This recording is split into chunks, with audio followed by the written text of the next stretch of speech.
બિહારના ખાનસરના રિસેપ્શનમાં રાજકીય નેતા દેખાયા। પ્રસિદ્ધ શિક્ષક ખાનસરના રિસેપ્શન પર મહાનુભાવોએ આપી શુભેચ્છા। બિહારના રાજ્યપાલ આરિફ મોહમ્મદ ખાન, ઉપમુખ્યમંત્રી સમ્રાટ ચૌધરીએ લગ્નની શુભકામનાઓ પાઠવી।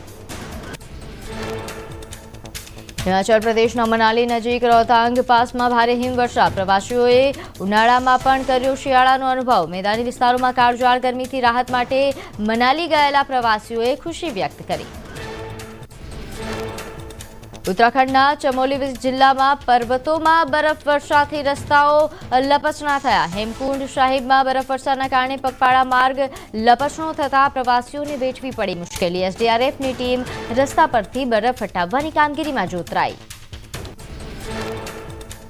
હેમકુંડ સાહિબમાં ભારે હિમવર્ષાથી 7 થી 8 ઇંચ બરફના થર જામ્યા। હિમવર્ષાના કારણે હેમકુંડ સાહિબમાં ઠંડીમાં થયો વધારો।